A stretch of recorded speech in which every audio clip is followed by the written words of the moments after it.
llegarse incluso a la anulación de las elecciones en 2024, que sería un escenario muy grave. Está con nosotros Carla Humphrey, consejera del INE, un escenario pues grave que está planteando el consejero presidente del INE.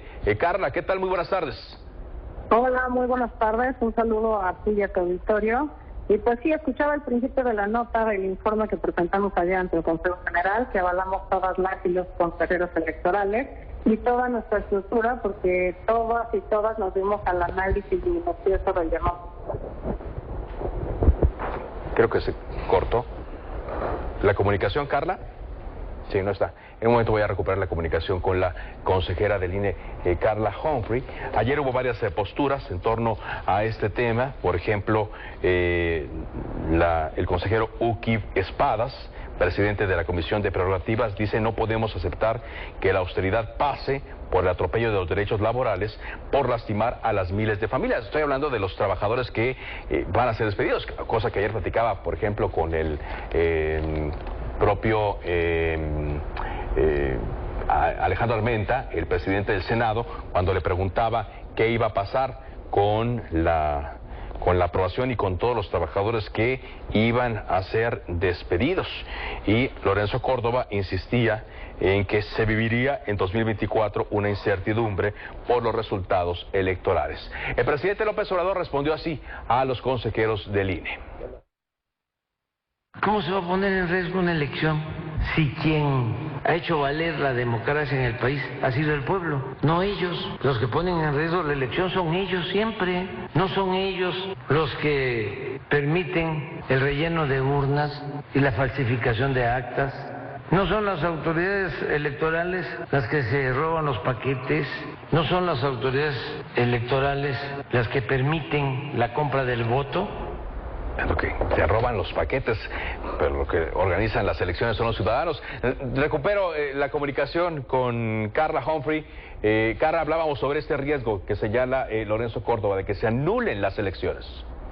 Pues hablábamos más bien de todos los riesgos que vemos, porque claramente, bueno, esto es un escenario pues posterior a la jornada electoral del 24. Lo que estamos nosotros avisorando es un escenario en el que se recorta el 85% de nuestro servicio profesional electoral, que desaparecen las 300 juntas distritales. La propia Constitución dice que nuestro país está dividido en distritos, en 300 distritos uninominales, donde el INE tiene oficinas justamente para ello. Se desaparecen buena parte de las vocalías. El trabajo del INE está en riesgo de actualización y conformación del padrón electoral.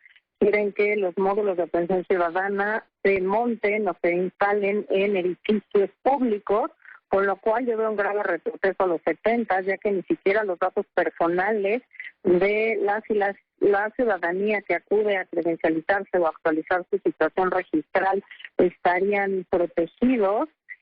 Además, establecimos o señalamos muchos de los problemas que vemos con la fusión de áreas, con la desaparición de muchas de las áreas, pero sobre todo con que el tema de abatir costos pues es un mito. En realidad, liquidar a este personal del servicio profesional electoral por reestructura no alcanza con los fideicomisos a los que ellos les echan unos números que ni siquiera sabemos de dónde salen, y se pone en riesgo los avances en materia de paridad, de acciones afirmativas.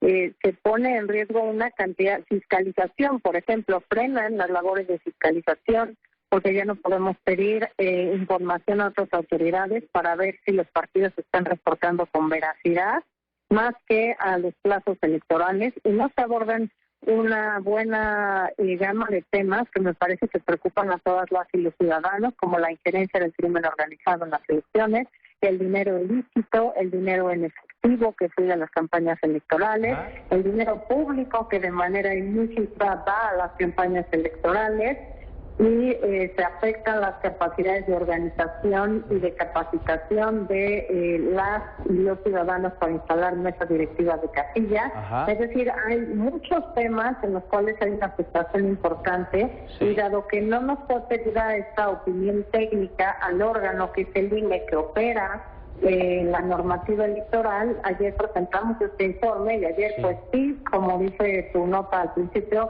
pues nos tuvieron que escuchar todo lo que técnicamente, no estamos hablando de un tema político, sino de un tema técnico de lo que tiene que decir el instituto, y creo que es nuestra obligación alertar a los partidos políticos, pero también a la ciudadanía respecto del riesgo y el impacto de esta reforma, este llamado Plan B. Y es importante, que eso lo técnico luego es complicado, pero como lo dice usted lo entendemos, porque usted lo señala, a la ciudadanía le están dando la información política de que el INE es muy caro, de que los sueldos de los consejeros, de que tienen mucha gente, de que tienen muchos lujos, cuando estos recortes que se están dando, pues tienen su razón de ser. Vaya, las plazas tienen su razón de ser, las plazas de los trabajadores y las funciones mismas.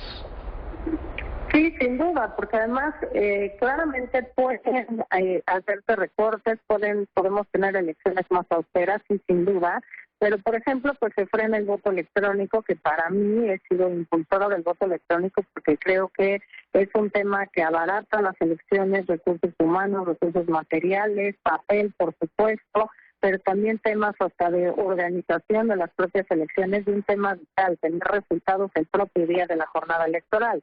Sin importar eso, se establece una comisión que tiene un plazo de 5 años para establecer un programa, es decir, frena de tajo los avances que ya tenemos en este tema, y yo creo que nos hace retroceder 10 años.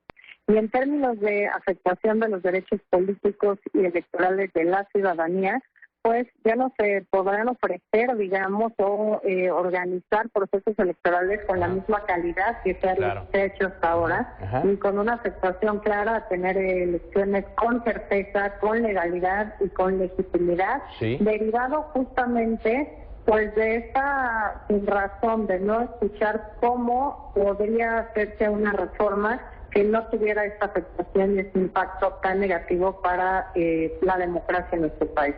Y finalmente, Carla, ¿qué respondería a esto que señaló el presidente López Obrador cuando hablaba de que desde el INE se hablarían fraudes, de que lo que supuestamente permiten en cuanto a cosas indebidas en las elecciones, pero sobre todo cuando habla de fraude y que como si este instituto los estuviera avalando? ¿Qué opinión le merece?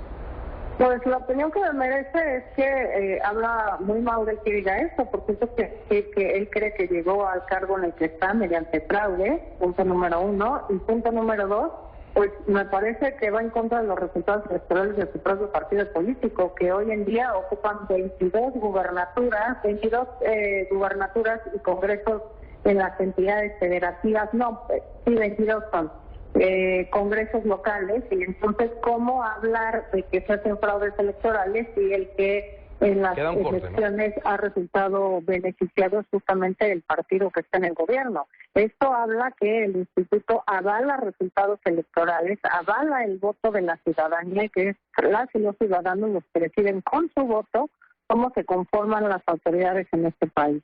Yo creo que no podemos hablar de una democracia sin reglas, sin actores políticos que respeten esas reglas y que respeten los resultados electorales. En democracia nunca se gana todo o se pierde todo para siempre. Gracias, Carla, por esta entrevista. Al contrario, perdón por las interrupciones en la comunicación. Te agradezco mucho este espacio. Gracias, Carla Humphrey, la consejera del Instituto Nacional Electoral, que por cierto entró cuando este gobierno estaba en funcionamiento. No puede decir que la pusieron los conservadores.